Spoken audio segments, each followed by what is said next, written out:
Between the Steve Bannon appointment as his chief strategist, a step and a heartbeat next to the presidency, one person who fans the flames and gives permission to sexism, racism, and anti-Semitism on his shoulder, and next door at the Justice Department, a person who also shares those views.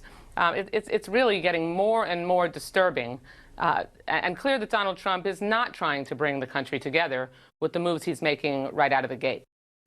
All righty, welcome back to America Talks Live. I'm Bill Tucker filling in for Steve today. 877 Newsmax is the number to call if you want to weigh in on the news of the day. That, or you can go down below and go to your Facebook page and drop us some comments there. The number again, 877-639-7629. Now, let's bring in our political panel. We're still searching out there in Vegas on the gambling floors for Wayne Allen Root, so we're not sure where he is. But Ellis is here with me in the studio.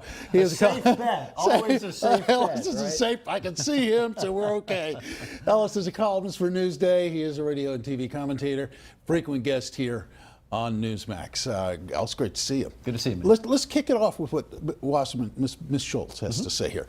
Now, I don't expect her, because she is a member of the loyal opposition, to jump on board and embrace Donald Trump's choices. But I would expect some specificity. Boy, that was a hard word to say. As opposed to, oh, he just picked another racist, sexist guy, just like he's a racist, sexist guy. In having been on the other end of insults a lot of times, I always want clarity on what those insults mean.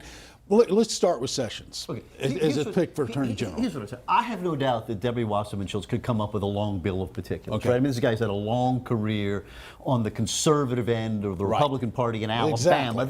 No doubt there's a long list of things that Debbie Wasserman Schultz would find objectionable about the political comments and views of Senator Sessions. Right? That's not a subject. Here's what's interesting here, I think, and this is not an ideological analysis, just an analysis, which is that we're all trying to figure out how Donald Trump is going to govern, right? And so when you have a candidate, the first thing you do is you go back and you look at what the guy said on the campaign trail. And Donald Trump said a lot of things, but a lot of them were contradictory with each other. There's not a clear philosophy of what a Trump government is going to be like. And so the first, you can find something that's protectionist, you can find something that's interventionist, you can find something that's crazy right-wing, you can find something that's pretty liberal. You can find a lot of stuff. It's like reading the Bible. I mean, I'll get you a quote to back up anything you want to do. Exactly. So all we have so far, and it's early in the game, are the people that he's appointing to important positions, right? And the list is just barely being formed. So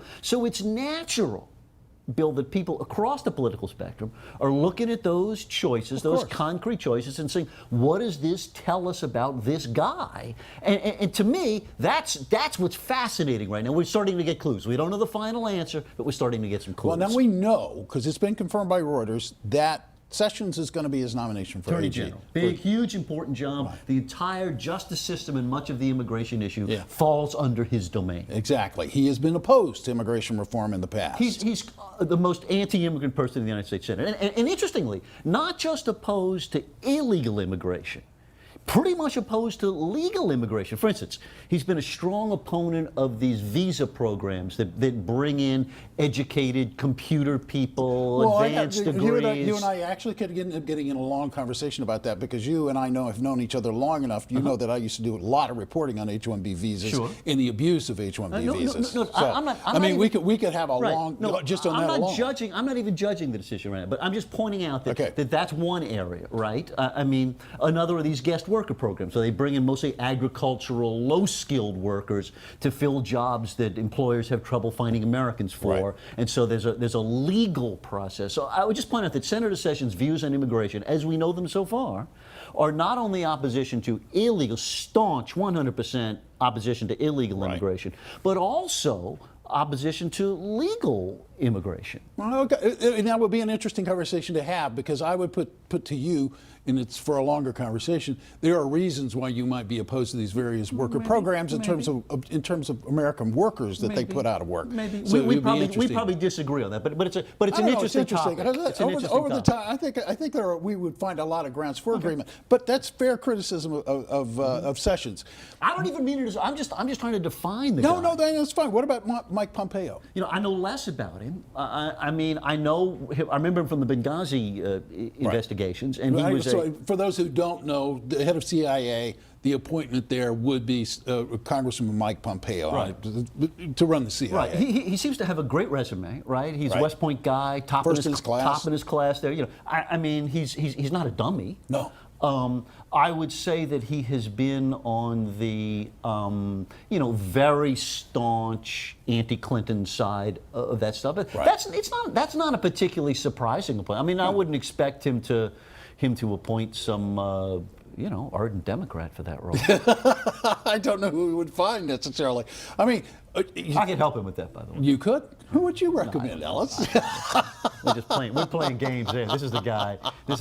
And he's a member of Congress. I would expect that of the names we've heard so far, he's one that would probably have a pretty high likelihood of getting approved. I see some reasonable, maybe even staunch opposition, in fact, to Sessions, and I think that's going to be an interesting conversation to be played out. I don't know Congressman Pompeo. Right. It's well early at all, in the game. So on that. so. Right. But I mean, the earliest signs. There's even been some comments from Democratic congressmen who've served with him who say, listen, he's a bright guy, and a guy who knows the territory, and is seemingly, at least at first blush, seemingly a competent choice for a position. And in a job like that, by the way, in a job like each of the ones we're talking about, these are jobs that require expertise. I mean, it's not like if you have a brother-in-law who needs a job, there are places in government you can park someone like that, right? And let him work in community. But you don't want him running the CIA. No, I don't think so. We got Ian from Ian on the phone. Ian, what's your comment or your question? Me? Yeah. Hey, Ian. Hello. Hey. Yeah, that I was talking to Debbie Wasserman Schultz. I heard it's laughable that she would come out and say, work with her. The person with the Latino making fun of him, and the African woman with her name, that they thought that was funny, that they think we're going to work with them. They should look in the mirror and they'll see the racists that they are. And thanks to WikiLeaks, we all get to learn about Podesta and their dirty ways. Yeah, but Ian, I just a question back at you. I mean, look, she's a Democrat, and the Republicans have just taken over the White House. Don't you expect that there should be a measure, and there will be a measure, of at least initially some resistance, because they want to see, as Ellis is suggesting, that who's going to get what and who are they? Don't you think that's only fair? I would expect it, at least. Well, that you would pick Debbie Wasserman Schultz to go out and even talk and get Bernie in the same breath. These people, look what they did to Bernie. Yeah, that's fair. That's fair, as a matter of fact. And it will be interesting to see. But Bernie has prevailed. She no longer runs the DNC, and Bernie is now in the Senate leadership. So that's going to be interesting. And I do want to ask you about that. Mm-hmm. Are you... you're probably not surprised. Do you find it good or bad? I mean, would you have a reaction to Bernie now being included in the Senate leadership on the Democratic side? Listen, obviously he speaks for a whole bunch of people in the Democratic Party. It's interesting to have someone in leadership who's not actually has been a member of the party. I mean, it's sort of technically unusual. But listen, my view is that the Democratic Party, the energy in the Democratic Party is in the progressive wing, right? In the same way that over the last generation, the conservative Republicans have essentially elbowed all the moderates out, right? I would expect over the decade or two to come that we'll see something parallel in the Democratic Party. The energy, the money, in fact, the votes increasingly, and the younger voters particularly, are people on the more progressive. And Hillary Clinton, mark my words, Hillary Clinton will be the most moderate Democratic nominee for president in your and my lifetimes. Never again will we have someone as moderate as she is. That's fascinating, because I know a lot of Democrats, many of whom are would describe themselves as moderate Democrats who have not been happy with the direction of their party because they feel like it's swung too far left. But you think that's just the way it's going. I think that's the future. In the same way that the Rockefellers and the Javitzes and the folks like that, you know, a generation ago were concerned about these right-wing crazies taking over their party,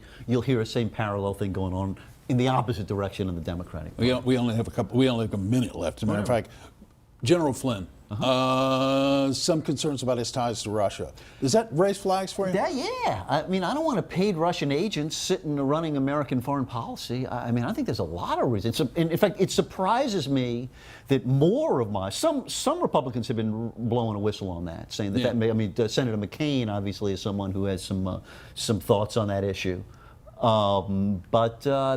Yeah, how do you not? I mean, you trust Putin? I don't. No, I don't necessarily either, but I do have to say I think a little rapprochement might be good in terms of the tensions building between the Russia and the United States. That's not for us to lay down and be a doormat. I don't need his employees running U.S. foreign policy. Fair enough, Ellis. Great to see you. Always glad when you're here. We found Wayne Allen Root. He's going to join us in the next block. Oh, and Ellis, stay where you are because we're coming back with part 2. We'll have company. Don't go anywhere. Great.